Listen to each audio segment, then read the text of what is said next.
Yeah, that's what I'm talking about.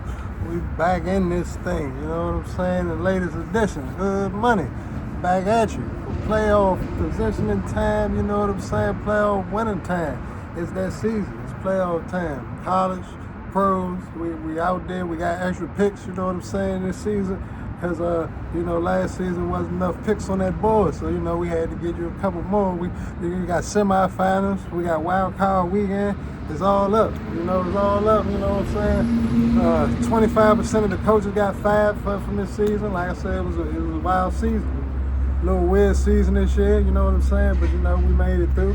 We took some hits, you know what I'm saying? We got close sometimes. We racked up a lot of W's. We got a few more to get. We got definitely a few more to get. Last week, you know what I'm saying? It was a mixed bag as usual. You know what I'm saying? We couldn't come through with the W's for last week. Wasn't as close as the week before, but still had some winners out there, as you can see. The Niners got us. The Panthers once again, they couldn't get it done once again. The Eagles, of course, the Bears, like most of these teams couldn't get it done. We're gonna get into it, but it's just the season that we in. You know what I'm saying? It's a lot more just losing out and actually getting those playoff spots and taking those playoff spots. So it went a little different this season. As you can see from the board, these two was actually void. They actually didn't play right when the game's about to start, and still we couldn't get the W because ETN didn't score, and then of course Jamar Chase was the only one that scored. All the running backs didn't score.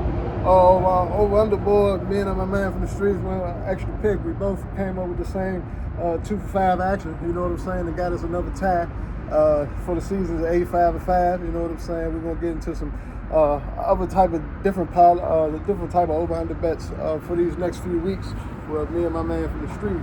Because we're gonna still try to get y'all them W's and keep it competitive all at the same time. So yeah, like I said, week 18. It was, several upsets once again. You know what I'm saying? It was teams that could have clinched, teams that could have went to a higher position. They didn't make it happen. You know what I'm saying? But it is what it is. You know what I'm saying? It's a whole new season out here. We got a lot of new contenders. It's 7 new division winners. 7 new division winners. So it's a lot of new playoff teams. The only team that won the division in consecutive years was the Eagles, and that was something that hadn't happened in the East in a couple of decades. So that was interesting, as you can see. This is the playoff board. It's a lot thicker than it was last season with the addition of a couple little extras right there. About 3 extra parlays for you to soak it all in right there. You know what I'm saying? And, it wasn't no college last week. Well, it was scheduled. I could have put it last week, but I just rather do it this week because it would have filled out the board better. And that's always good. I had a full board already. They need to squeeze it in. Of course, next week we'll also have the college games. But college actually starts tonight, which is why we're not doing the podcast on Saturday. We're going to do it tonight, Thursday. So here we go. Thursday night game. We got them on this side right now. So we will go to this side for right now because it's that time. It's Thursday. You know what I'm saying? It's the first game of the playoffs. The next game is going to be tomorrow. And these 2 games is going to determine who plays in the championship game. So not to get too much into it, like I said, college, a lot of players ain't playing to make the league. They're just playing for certain specific reasons of their own. So we're not going to get too much into the players. We are going to get into the quarterbacks, though, because all of them look good to be drafted. All of them look good to be playing in the pros, either this year or this next coming year. So I'm getting to those guys. The first matchup will be Miami against Ole Miss. Both teams coming off upset wins last week. Looked like Miami would probably get dominated by Ohio State, and it didn't happen. It looked like Georgia would actually take care of business against Ole Miss, and that didn't happen. It's an interesting development in Ole Miss. They might have themselves a quarterback controversy. This is actually Shambliss is actually the backup quarterback, and he's coming from a Division II school. But he filled in. He filled in real good. He's out of eligibility in college because, like I said, he was in a Division II school and transferred. So he's going to try and get one more year eligibility, which would make for a controversy with Simmons, their starting quarterback, who was initially injured, and he took over for him and showed up big against Georgia. Georgia won the the first matchup, it's not going well for teams playing on the second when the team playing the regular season and playing the postseason. They've been 9-19. That's the record, including 1-4 in the college football playoff. And this was one of those events. Georgia took care of business in the regular season. Looked like they was going to do something. Looked like they actually had to win. And then Ole Miss Shamblers pulled out a couple of crucial plays, ended up winning the game.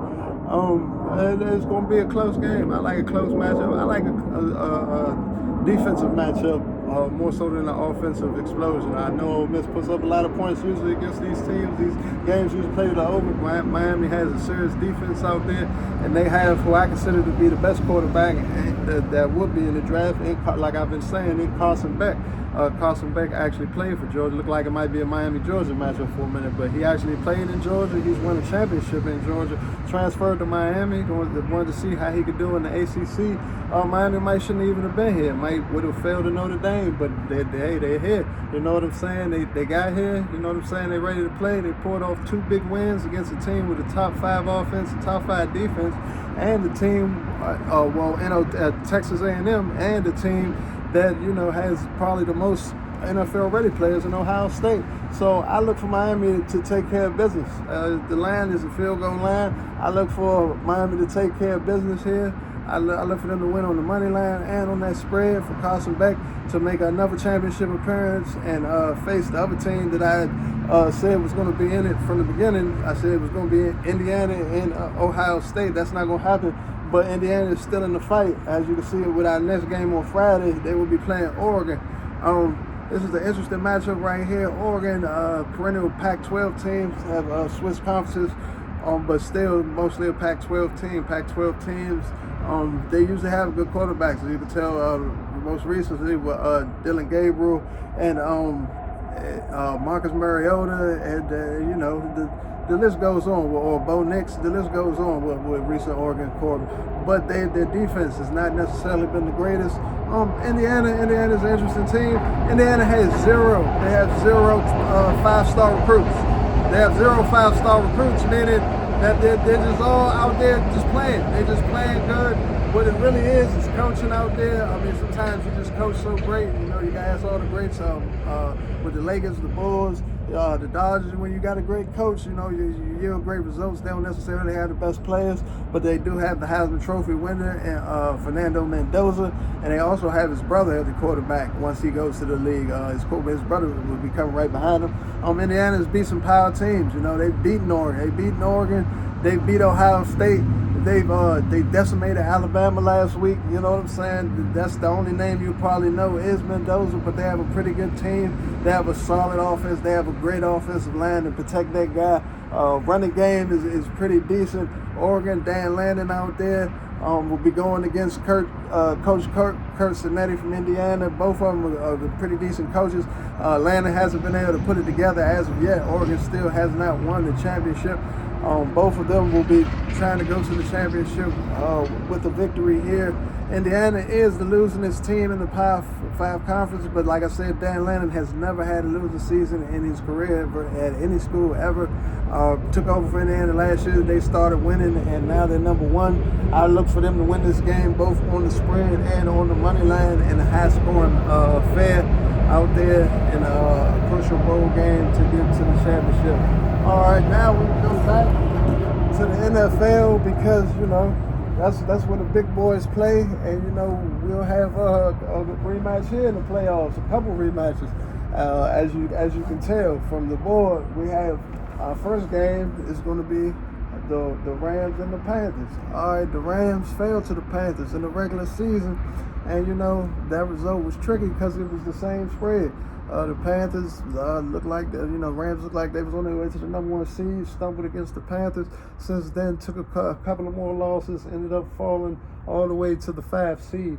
The Panthers, let me get into the Rams. The Rams have an explosive offense. They have a great defense. They have a great coach in Sean McVay.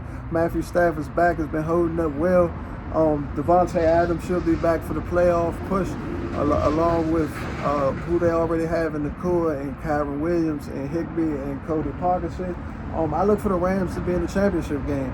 I'm going to try to sort it out as we go through with all these new teams. The Rams are now one of the new teams. They were there last year. I look for them to win this first round matchup on the road and continue to push to the playoffs.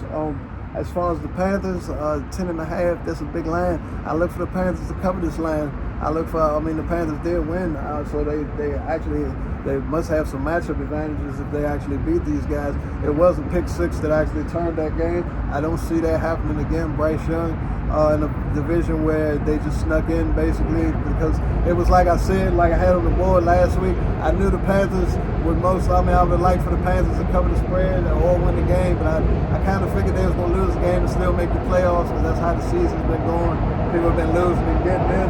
I don't see that being a winning strategy in the playoffs. I see them falling to the Rams, but I do see them covering the spread. It's been a decent season. It's been better than what they expected. They actually won the division this year. Got to give props to Canales out there for doing a decent job out there in Carolina. All right, our next matchup will be actually an NFC North matchup. This will be the third time these two have played. They both split the first two. This will be the third one. It will be the Packers on the road to play Chicago, the number 2 seed versus the number 7 seed. Packers are pretty much locked in by week 17 into that last spot, having the least amount of wins of any team that didn't win their division. And the Bears have, like I said, with number 2, pulled off some surprising wins, went on a great run from mid-season to the end of the season. Ben Johnson's been doing some good things out there. And, it's time to see which one is better this year. Is it going to be LaFleur? Is he going to finally lead the Packers to a championship? Is it going to be Ben Johnson in his first season? We're going to see Caleb Williams. He's been doing a whole lot better as the quarterback. He's been finding his weapons. They've been in and out of the lineup. Doomsday should be back in. Swift should be in there. Loveland has stepped it up in his rookie season. They look like they're ready to go. Packers have a lot of questions. So which receivers are going to be out there, but they do have Wicks, they do have Dukes, they do have Watson, they do have a running game with Josh Jacobs in the backfield. It's going to be all on Love to see what he can do. Love is one of the 3 highest paid quarterbacks in the league, the only one to be in the playoffs with Dak Prescott and Joe Burrow missing.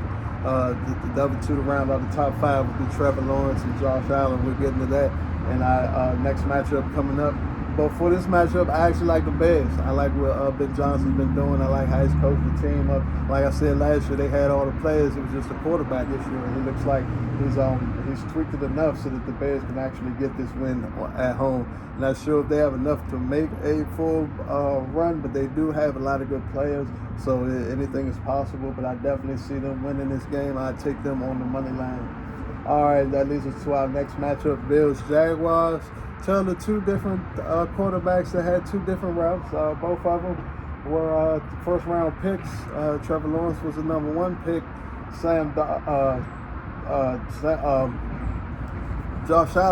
Josh Allen was in the Sam Darnold draft with Sam Darnold and Baker Mayfield, both going ahead of Josh Allen, still getting drafted by the Bills in the first round.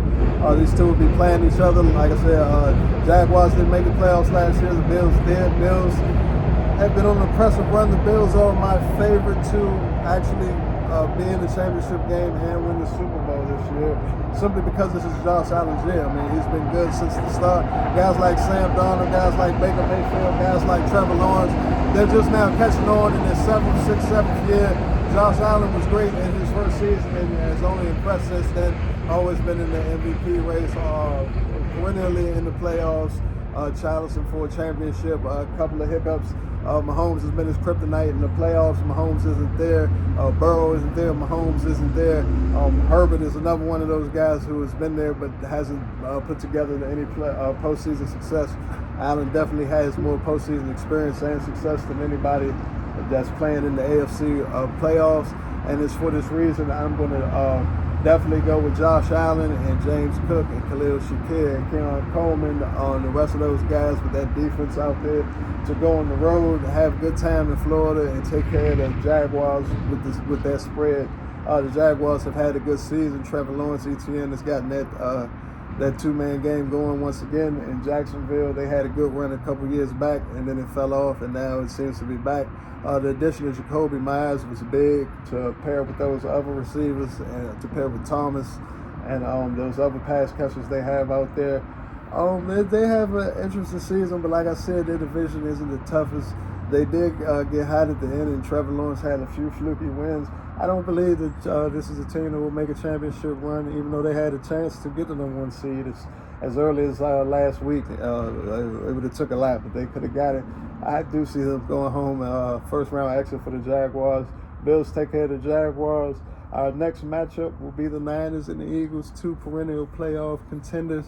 They were both there last year. They were both trying to get there. Only one team made it, which was the Eagles, to the championship to win their second championship in their history. Niners trying to add yet another championship to the mantle.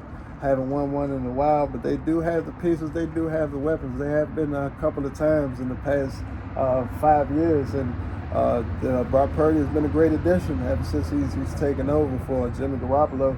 He's looked real good. He's looked solid. He looks steady. He had some injury issues early in the season, turf toe problems and other injuries, but he's looks to be healthy going forward. The Niners had a chance to get the number one seed at the week 18 and lost to Seattle. Got dominated. They didn't actually score in that touchdown in that game. Only scored 3 points.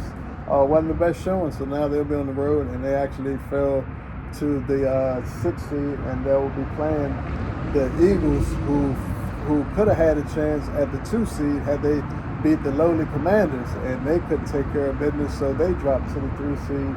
So this is an interesting matchup of two teams that definitely could have been in different positions. The Eagles were going to try to defend their championship. They still have Hurts. They still have Barkley. They still have most of that defensive unit that dominated in the playoffs last year. Still have Smith and A.J. Brown and the rest of those guys. Tank Bigsby was a crucial pickup for this playoff push. So as you know, it's about defense and the run game, and they can definitely do both. So it's going to be an interesting matchup. The Niners were hot, but they did take advantage of a soft schedule this year, like several of the playoff teams this year, in the playoffs this year. And the Eagles had a tough schedule because they had, they were number one last year, and they can put some things together. They can go on the run. It's really all about whoever Hurts is going to put that ball in the air and play so conservative that they, can't win because they're down by so much once he decides to throw it. It's insurmountable. This week, as far as NFL games are going, I'm going to say none of these games are going to be won by double digits. I don't think any of these games will be. I think all these games will be close, just in the matchups and the newness of the certain teams. And so I would just say that one of the bigger spreads of the week would be 4.5. If I was betting this, I would take the Niners plus the 4.5. I might even would tease it up a half a point to +5. But I would take the Eagles to win at home. The home record has been outstanding at the link under their coach out there, and he's been doing some great things since he's got to Philadelphia. Shanahan's been doing great things with the Niners as well.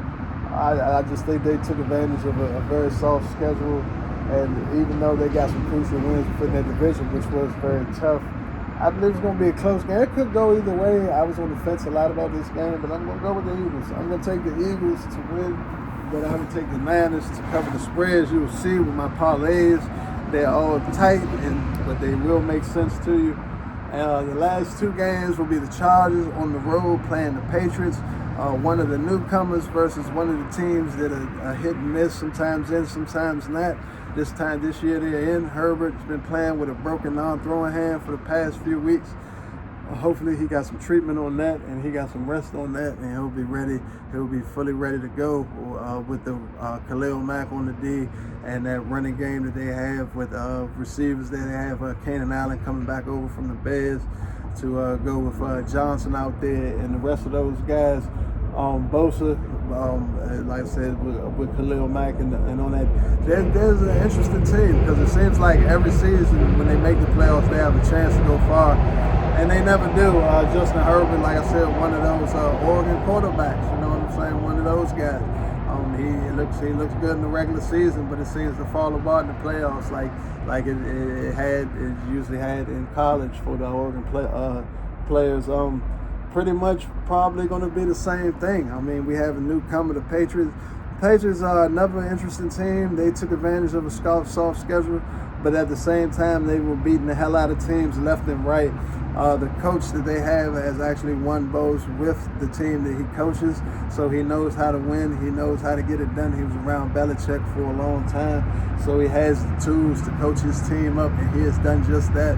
They fell just short week 18 of grabbing that #1 seed. Had the Broncos lost, and they won, which they did by a lot, they would have had the #1 seed. I definitely see the Patriots going further than the Broncos. I think the Patriots are one of the best teams in the AFC conference this year, and I could actually potentially see the Bills and the Patriots playing each other in the championship for a third time. They split this year 1-1 in a couple of exciting contests. As far as the players, Drake May's look great.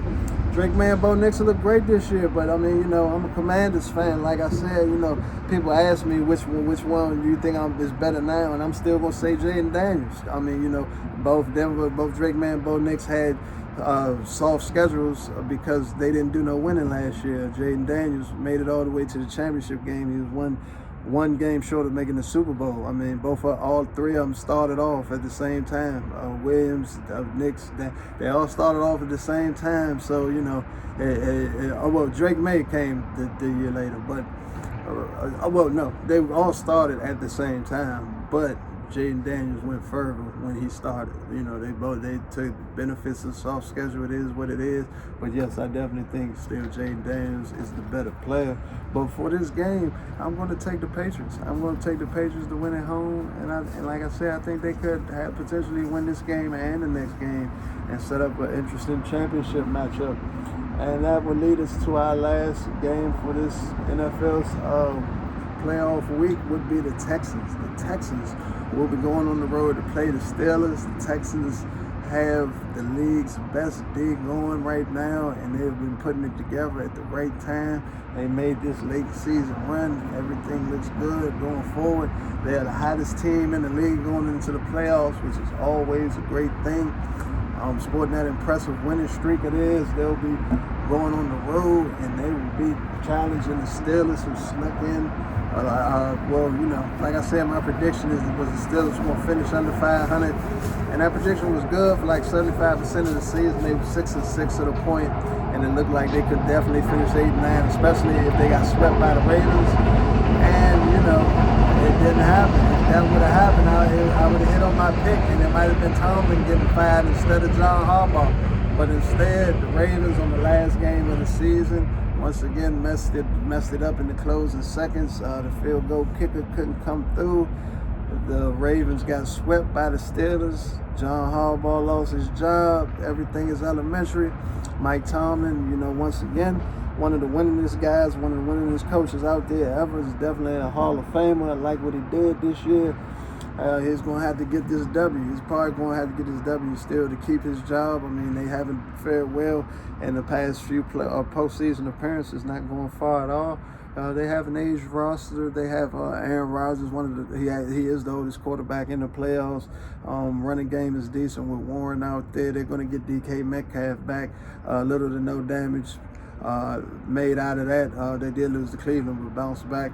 They were actually 4-1 in their last 5 to close it out and go ahead and get that spot. I mean, they didn't get double-digit wins, but they did get a playoff spot. And at this time, that's what it's all about. It's all about getting a spot. You know what I'm saying? That's what they got. They're at home, you know what I'm saying, with that 4 seed, playing the 5 seed. And I just don't see it happening. They put up a lot of points, unexpected points last week. I don't see them getting it done against the Texans. I think the Texans, C.J. Stroud, this is his chance to prove that he is that guy. It looks like Houston is a quarterback away from making a deep championship run, and we're going to see if Stroud has it. I mean, he's been in the playoffs every year since he's been a quarterback, so he's definitely got some skills. But does he have championship skills? We will see. We will see going forward. I'm taking the Texans. I'm definitely taking the Texans on the spread, and I would take the Steelers. I would tease it a half a point, and I'd probably take the Steelers on them points, which is what you see on my parlay board. So for my first parlay, and I don't usually do this, but for the sake of these parlays, you actually can get paid a lot if you take both teams, which is what I did in that one. I took the Panthers on the spread and the Rams to win the game. That's a solid 2-game parlay. It's going to get you plus money, even though the spread is Rams spread is inflated. And I would take the Bears on the money line and the Niners also to cover the spread. My second parlay, I'm going to take the Hoosiers of Indiana to win that game on the money line. I'm going to take the Bills on the spread. I'm going to take the Patriots on the money line, and I'm going to take the Eagles on the money line. And that third parlay, I'm going to go with Ole Miss with the spread. And then I'm going to come, I probably, with that Ole Miss, I'll probably buy that half a point and take them 3.5 just so we can get that W. Then I come back and I take the Steelers with the spread with the same thing, buying that half a point. And then I take the Bills on the money line and then come with the Bears on the money line. And for that fourth parlay, I got the Niners with the spread. I got Indiana to cover that spread. I got Miami on the money line. And I got the Texans on the money line. Prop score and touchdown bets for this week is going to be tight, but we fit them in there. We got Saquon Barkley, we got Travion Henderson, we got Puka Nacua, and we got James Cook on the first one. We got Josh Allen, we got Stephon Diggs, we got Kyle Williams, and we got Swift for Chicago for our last prop bet touchdown parlay. Let DeAndre get us in there for our over-unders. We went different this time. It's going to be a little free-for-all these last 3 weeks. You know what I'm saying? So it's going to be interesting. But, we still figured it out for y'all. For me, I went with the over with Bills in Jacksonville. I went with the over in Oregon and then the Hoosiers. I went with the over in the San Diego and the Patriots game. And I went with the under in the Rams-Carolina game.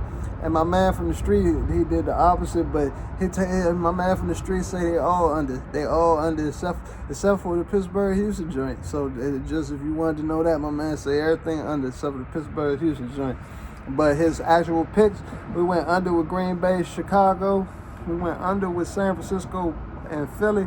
We went under with the Hurricanes and Ole Miss. And we went over with the Texans and Pittsburgh. You know what I'm saying? So, those are our picks for this week. That's what we're giving you for the playoffs. You know what I'm saying? We try and get these last crucial W's to at least get us 20 for the year. So, we get y'all out of here with a couple of W's a month. You know what I'm saying? So, a few W's a month. You know what I'm saying? A couple of weeks. But, that's what we're looking for. We're looking for a couple of weeks. We're getting you a few a month. We're looking for a couple of weeks. And that's going to get us to 40. Right now, we're just trying to make it to 20, 25, you know what I'm saying? Keep everything rolling, keep the W's coming in. But, still possible. Everything's possible. We can always run the board, you know what I'm saying? Still waiting, stay straight, run that board and get all of them joints. So, that's what we're going to be working on every week. We making calls, we watching on the media, we're on the phone, we try and get you the best info we can get you, you know what I'm saying, and bring it to you every week, so same stuff next week, you know what I'm saying. It's going to be different teams out there, different matchups, same stuff. Benny Boone here. Don't forget to like, comment, subscribe, and make sure you check out them games this weekend. Have fun, have a blast, and as always, let's get this money.